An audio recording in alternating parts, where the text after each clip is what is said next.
ఇంతకుముందు నాకు ఒక ఛానల్ ఉండేది. నేను యూట్యూబ్ చేస్తున్నా అని దానికోసమే మా ఆయన సపరేట్గా మంచిగా ఒక ఫోన్ కొనిచ్చిండు. కానీ ఆ ఫోన్ని మా పిన్ని వాళ్ళ కూతురు అన్ఎక్స్పెక్టెడ్గా కింద పడేసింది. కథం అప్పటి నుంచి మా ఆయన ఒక ఫోన్ కూడా కొనియట్లేదు. ఆల్రెడీ కొనిచ్చినా అన్నాడు. ఎందుకంటే అది ఖరాబ్ అయిపోయింది, కానీ దానికి ఈఎంఐ మొన్ననే తీరిపోయింది. అందుకే నాకు ఇక మొబైలే కొనియట్లేదు. నాకేంటో ఫుల్ వీడియోస్ తీయాలని ఆశ, కానీ ఏం చేద్దాం. ఇంతకీ మ్యాటర్ ఏంటంటే, మేము ఇన్ని రోజులు ఊరికి వెళ్ళాం. ఆ ఊరికి వెళ్ళడం ఏంటో కానీ మా కన్నమ్మకి ఫుల్గా ఫీవర్ వచ్చేసింది. ఇక తనకి కేక్ అంటే ఇష్టం. ఇంట్లో అసలు ఫుడ్డే తీసుకోవట్లేదు. సరే కేక్ తినిపించేద్దామని బయటకైతే వెళ్ళినాం. దాని పక్కనే ఇట్లా ఫిషెస్, బర్డ్స్ షాప్ కనిపించింది.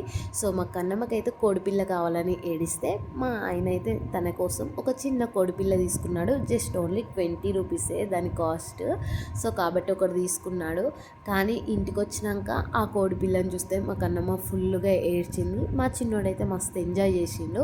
కానీ ఆ కోడి పిల్ల ప్రజెంట్ మాతో లేదు. ఎందుకంటే మా కన్నమ్మ భయపడుతుందని మేమైతే వేరే వాళ్ళకి పెంచుకోండి అని ఇచ్చాము. ఇక వీడియో నచ్చితే లైక్ చేసి సబ్స్క్రైబ్ చేసుకోండి. ఏమైంది? భయం అవుతుందా? అయ్యో